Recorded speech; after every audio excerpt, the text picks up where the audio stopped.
വരെ അതിന്റെ ഡിജിറ്റൽ ഇൻഫ്രാസ്ട്രക്ചറുമായി ബന്ധപ്പെട്ട എല്ലാ കാര്യങ്ങളും കൊടുക്കാൻ കഴിയുന്ന തരത്തിലേക്ക് ഞാനും നിങ്ങളും മാറുന്നു എന്നുള്ളിടത്താണ് 2025 കേരള വിഷന്റെ ദീർഘവീക്ഷണമുള്ള സമീപനത്തിലേക്ക് നാം പോകുന്നത്.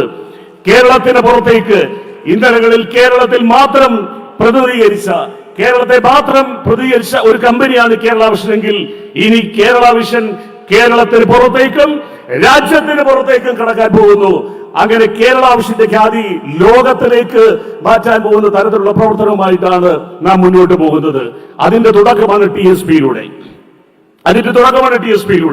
ഒരു വീട് നിർമ്മിക്കും. ഇപ്പൊ നമുക്കറിയാം, ഒരു സാധാരണക്കാരന്റെ ഒരു വീടാണെങ്കിൽ പോലും അവിടെ ഒരു കേബിൾ TV വേണം, അവിടെ ബ്രോഡ്ബാൻഡ് വേണം, അവിടെ ക്യാമറ സർവൈലൻസ് വേണം, അവർക്ക് സെക്യൂരിറ്റി സേവനങ്ങൾ വേണം. അതേപോലെ തന്നെ ഇപ്പോ എല്ലാ ഹോം തിയേറ്ററുകൾ ഇല്ലാത്ത വീടുകളില്ല. അപ്പോ ഒരു വീട്ടിൽ എന്തൊക്കെ വേണോ അതേപോലെ തന്നെ ഇത്തരം വലിയ സംവിധാനങ്ങൾ, ഒരു കോംപ്ലക്സ് അടക്കം വരുമ്പോ അവിടുത്തെ മുഴുവൻ സിസ്റ്റവും അതുമായി ബന്ധപ്പെട്ട കൂടുതൽ വിശദീകരണം ഇവിടെ ഉണ്ട് എന്നുള്ളതുകൊണ്ട് ഞാൻ അതിലേക്ക് കടക്കുന്നില്ല. അപ്പൊ ഓരോ കാലഘട്ടങ്ങളിലും നമ്മൾ ആ മാറുന്ന ലോകത്തെ മനസ്സിലാക്കി മുന്നോട്ട് പോകുന്നത് കൊണ്ടാണ് നമുക്ക് ഇത്തരത്തിലുള്ള വെല്ലുവിളികളെ അതിജീവിച്ച് നിലനിൽക്കാൻ നമുക്ക് കഴിയുന്നത് എന്നുള്ളതാണ്. TSP-യിൽ മാത്രമല്ല, ടൂറിസം രംഗത്തേക്ക് നാം കടക്കാൻ പോകുന്നു. ടൂറിസം രംഗത്തേക്ക് കേരള വിഷൻ കടക്കാൻ പോകുന്നു. സോളാർ മേഖലയിലേക്ക് നാം കടന്നു കഴിഞ്ഞു. ഇപ്പൊ അതിനോടനുബന്ധിച്ച് ഇപ്പോ വിദ്യാഭ്യാസ മേഖലകളിലേക്ക് ലക്ഷക്കണക്കിന് കുട്ടികൾ കേരളത്തിന് പുറത്തേക്ക് പോകുമ്പോ അവരെയൊക്കെ നമുക്കറിയാം, പല ചാനലുകളും ഒക്കെ നമ്മുടെ സാധ്യതകൾ വിലയിരുത്തിക്കൊണ്ട് ഉപയോഗിച്ചുകൊണ്ട് ഈ മേഖലകളിലേക്ക് കടന്നു പോവുകയാണ്. നമ്മുടെ ഈ വലിയ ഉപഭോക്തൃ സമൂഹം, നമ്മുടെ ഒപ്പമുള്ള ഈ സമൂഹം അതിന്റെ സാധ്യതകളിലേക്ക് പോകാൻ നമുക്ക് കഴിയാതെ വരുമ്പോ മറ്റുള്ളവർ ആ സാധ്യതകൾ മുതലെടുക്കുന്നു. നമ്മളതിന് അനുവദിച്ചുകൂടാ. അതുകൊണ്ടാണ് ഞാൻ പറഞ്ഞത്, നമ്മുടെ ഏറ്റവും വലിയ സമ്പത്തായിട്ടുള്ള നമ്മുടെ ഈ ഉപഭോക്താക്കൾ ഏതാണ്ട് 43 ലക്ഷത്തോളം വരുന്ന ആളുകൾ, ആ ആളുകൾക്ക് കൊടുക്കാൻ കഴിയുന്ന സേവനങ്ങൾ എന്തൊക്കെയാണോ ആ മുഴുവൻ സേവനങ്ങളും കൊടുക്കാൻ കഴിയുന്ന രീതിയിലേക്ക് കേരള വിഷൻ മാറാൻ പോകുന്നു. അങ്ങനെ കേരളത്തിൽ കേരള വിഷനെ മാറ്റി നിർത്തിക്കൊണ്ട ഒരു ജീവിതം കേരള പൊതുസമൂഹത്തിന് കഴിയില്ല എന്ന തരത്തിലേക്ക് ഈ കമ്പനിയുടെ പ്രവർത്തനങ്ങളെ വളർത്തിയെടുക്കുന്നതിനാണ് എന്റെയും നിങ്ങളുടെയും മനസ്സും ഊർജവും ഉണ്ടാവേണ്ടത്. അവിടെ നാം തളരാൻ പാടില്ല, മടുപ്പുണ്ടാകാൻ പാടില്ല.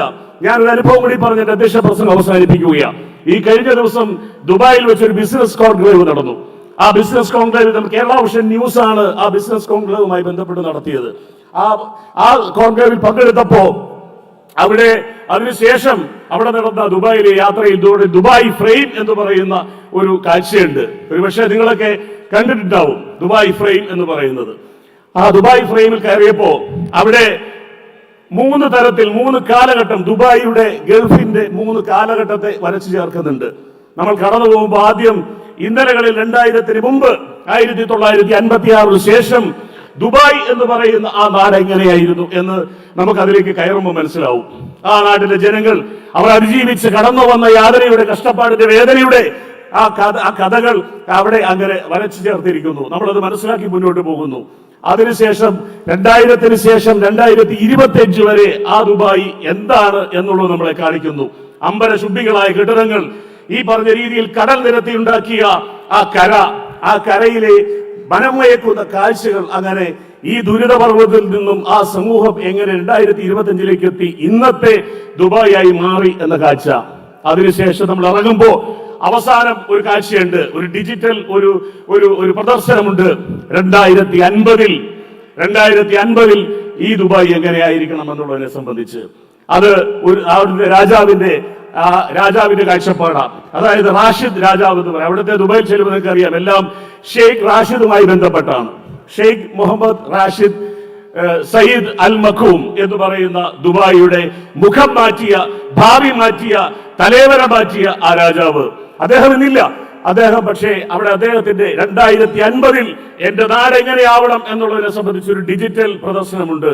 അവിടെ 2050-ൽ കടലുകളിൽ ഒഴുകി നടക്കുന്ന കെട്ടിടങ്ങൾ, ടാക്സികൾ, അതേപോലെ റോബോട്ടിക് ജീവിതം, അങ്ങനെ ദുബായിയുടെ 2050-നെ അവിടെ വരച്ചു കാട്ടിയിരിക്കുന്നു. എന്ന് പറഞ്ഞതുപോലെ നമുക്കും ഒരു ഭാവി പ്രതീക്ഷകൾ ഉണ്ടാവണം. അവിടെ അവസാനം ആ രാജാവ് എഴുതി വെച്ചിട്ടുണ്ട് അദ്ദേഹത്തിന്റെ ഒരു വാചകം. അദ്ദേഹം പറഞ്ഞിട്ടുണ്ട്, we may not live 100 of years. നമ്മൾ ആരും 100 വർഷത്തിനപ്പുറം ജീവിച്ചിരിക്കില്ല. But our productivity and creativity, that legacy can live after we are gone. പക്ഷേ നമ്മൾ ആരും 100 വർഷം ജീവിച്ചിരിക്കില്ലെങ്കിലും നമ്മൾ കടന്നു പോകുമ്പോൾ നമ്മുടെ പ്രൊഡക്ടിവിറ്റി, നമ്മൾ ഈ സമൂഹത്തിന്, ഈ ലോകത്തിന് നമ്മൾ എന്താണോ ബാക്കി വെച്ചു പോകുന്നത്, ഒരു ഇഷ്ടിക ചൂളയിലെങ്കിലും നമ്മുടെ പേര് രേഖപ്പെടുത്തി പോകാൻ നമുക്ക് കഴിയണം, വരുന്ന തലമുറയ്ക്ക് വായിച്ചു പഠിച്ചു വളരാൻ. അപ്പൊ അതിനുവേണ്ടി നമ്മൾ ഇന്നലെ കടന്നുപോയേക്കാം, പക്ഷെ നമ്മൾ കടന്നുപോയതിനു ശേഷവും ഈ കേരളാവിഷൻ എന്ന് പറയുന്ന സംരംഭവും അത് കേരളത്തിന് കാട്ടിക്കൊടുത്ത, രാജ്യത്തിന് കാട്ടിക്കൊടുത്ത മാതൃകയും കാലങ്ങളോളം നിലനിൽക്കും. ആ കാലഘട്ടങ്ങളിൽ കടന്നു വരുന്ന പിൻതലമുറ നമ്മളെ ഓർത്ത്, നിങ്ങളെ ഓർത്ത് അഭിമാനിക്കാൻ കഴിയുന്ന തരത്തിലേക്ക് നമുക്ക് നമ്മുടെ ഇന്നത്തെ ജീവിതത്തെ മാറ്റിവരിക്കാൻ കഴിയണം. അത്തരത്തിലുള്ള ഊർജ്ജസ്വലമായ ചിന്തകളും ചർച്ചകളും അഭിപ്രായങ്ങളുമായി കൊണ്ട് ഈ കൺവെൻഷൻ വൻ വിജയത്തിലേക്ക് നയിക്കാൻ നിങ്ങളെല്ലാവരും സഹായിക്കണമെന്ന് അഭ്യർത്ഥിച്ചുകൊണ്ട് കേരളത്തിന്റെ വിവിധ ഭാഗങ്ങളിൽ ഇവിടെ എത്തിച്ചേർന്ന കേരളാവിഷന്റെ കരുത്തരായ നിക്ഷേപ സംഘരെ cable T V operators association സംസ്ഥാന കമ്മിറ്റിക്ക് വേണ്ടി ഊഷ്മളമായി അഭിവാദ്യം ചെയ്തുകൊണ്ട് ഞാൻ അവസാനിപ്പിക്കുന്നു. നന്ദി, നമസ്കാരം.